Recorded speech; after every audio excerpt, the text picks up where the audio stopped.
మీరు ఏ శాస్త్రాన్ని ఫాలో అవ్వాలన్నా ఫస్ట్ ప్రామాణికంగా మీరు అంటే అర్థం ఏంటి అంటే మీ యొక్క date of birth.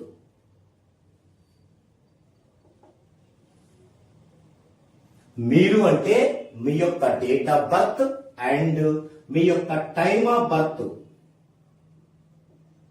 And also మీ యొక్క ప్లేస్ ఆఫ్ బర్త్.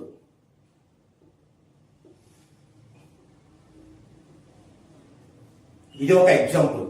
ఓకే, ఇప్పుడు వీరు ఒకరు, అంతేగాని ఇవన్నీ లేకుండా నేను నా లక్కీ మొబైల్ నెంబర్ చెప్పు, నా మొబైల్ న్యూమరాలజీ చెప్పు అంటాం ఎంత అపహాస్యం అంటే అంత అపహాస్యం. అందులో మీరు ఉండొద్దు, పిచ్చోళ్ళలో మీరు ఉండొద్దు, తెలివైన వాళ్ళలో ఉండండి. మీరు అంటే ఇది. ఇప్పుడు ఇది ఒకరు, ఒక పర్సన్. ఏంటి ఈ పర్సన్ అంటే 10 1+0 1 ఈ లక్షణాలతో ఉంటాడు ఈ పర్సన్. ఎలా ఉంటాడు? స్ట్రైట్ ఫార్వర్డ్ గా ఉంటాడు, నిజాయితీగా ఉంటాడు, ఏ పనిలో పెట్టినా నెంబర్ 1 గా ఉంటాడు. ఇంతవరకే డేట్. దీన్నే చాలా మంది ప్రబుద్ధులు నేమ్ టోటల్ పెట్టేటప్పుడు దీనికి కూడా వ్యతిరేకంగా ఉండొద్దు అంటున్నారు. తప్పు. దీన్ని రూలింగ్ నెంబర్ అంటారు.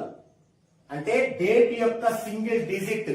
ఇది కేవలం ఒక మనిషి యొక్క స్వభావాన్ని, లక్షణాలని చెప్పడానికి మాత్రమే. ఇది అయిపోయింది. ఈ పరిస్థితికి దీంతో సంబంధం లేదు. దేంతో ఉంటది? ఈ మొత్తం కూడగా వచ్చిన ఒక నెంబర్ చూసారా? దీన్నే డెస్టినీ అంటారు.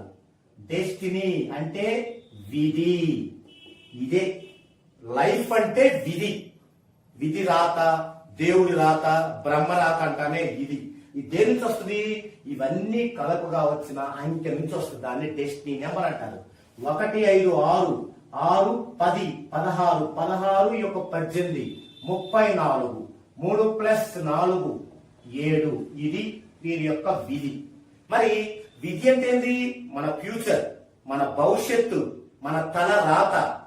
మనకు సంబంధించి ఏది కావాలన్నా దీని నుంచే ఉండాలి. నేమ్ కావాలన్నా, ఒక మొబైల్ కావాలన్నా, మొబైల్ నెంబర్ కావాలన్నా, ఒక వెహికల్ కావాలన్నా, ఒక హౌస్ కావాలన్నా, ఒక జాబ్ కావాలన్నా, ఒక బిజినెస్ కావాలన్నా, ఎవ్రీథింగ్ దీని ద్వారానే ఉండాలి. ఈ స్పృహ కూడా లేకపోతే మనం బ్రతికుండటమే వేస్ట్. గుర్తుంచుకోండి. ఈ స్పృహ కనీసం ఉంటే అలాంటి మోసగాళ్ళందరికీ చెక్ పెట్టేయచ్చు. ఓకే, సరే. ఇప్పుడు దీని యొక్క హార్మోనీస్ ఏంటి?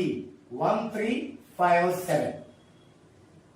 అలాగే ఈ పర్సన్ యొక్క లక్కీ నెంబర్స్ ఏంటి? 1 2 3 5 7 8 అనుకుందామండి. అదొక ప్రాసెస్. ఇలా అనుకుందామండి.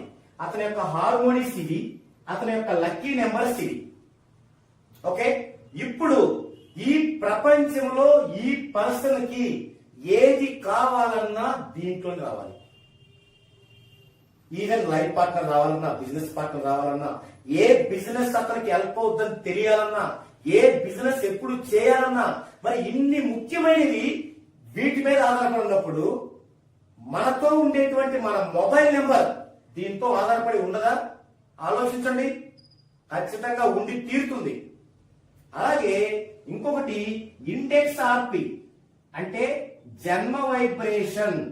5/6 7 అనుకుందామండి. జన్మ వైబ్రేషన్ అంటే మీరు ఏ వస్తువు తెచ్చుకోవాలన్నా దాని కంపెనీ మీకు వైబ్రేషన్ లో ఉండాలి. ఆ తర్వాతే వీటిల్లో ఉండాలని. అలాగే నేమ్ కూడా, ఏ నేమ్ అయినా మీకు ఉండాలంటే దీని వైబ్రేషన్ లో ఉండాలి, మీ వైబ్రేషన్ లో, తర్వాత ఈ టోటల్ లో ఉండాలి. ఓకే, సరే. ఇప్పుడు మనం మొబైల్ నెంబర్ గురించే మాట్లాడదామండి. ఏంటి 3 రూల్స్ లో? నెంబర్ 1, మొబైల్ నెంబర్ లోని 10 డిజిట్స్ కూడుకొని సింగిల్ చేస్తే ఇది మీ యొక్క లక్కీ నెంబర్స్ లో ఉండాలి. ఇది మీ యొక్క లక్కీ నెంబర్స్ లో ఉండాలి. Lucky numbers. ఇది ఫస్ట్ రూల్. సెకండ్ రూల్ ఏంటి? మొబైల్ నెంబర్ లోని చివరి 4 అంకెలు అంటే మొబైల్ నెంబర్ కంపెనీకి ఉంటాయి, మిగతాయన్ని చివరి 4 అంకెలు కస్టమర్కి ఉంటాయి. ఆ చివరి 4 డిజిట్స్ సింగిల్ చేస్తే ఇది మీ హార్మోనీలో ఉండాలి. హార్మోనీలో ఉండాలి. నంబర్ 3, మూడో రూల్ ఏంటి? మొబైల్ నెంబర్ లోని చివరి 4 డిజిట్స్, చివరి 4 అంకెలు అసెండింగ్ ఆర్డర్ లో ఉండాలి. అంటే ఆరోహణ క్రమంలో ఉండాలి. ఆరోహణ క్రమం అంటే ఇప్పుడు 5, 6, 7, 8. 5 కంటే 6 ఎక్కువ, 6 కంటే 7 ఎక్కువ, 7 కంటే 8 ఎక్కువ. ఒక మొబైల్ నెంబర్ లో చివరి 4 అంకెలు ఎలా ఉండాలో చెప్తాను. 99056735567. ఇది చూడండి. ఇప్పుడు ఈ మొబైల్ నెంబర్ లో చివరి 4 అంకెలు చూడండి. 3 కంటే 5 ఎక్కువ, 5 కంటే 6 ఎక్కువ, 6 కంటే 7 ఎక్కువ. ఇలా ఉండాలి.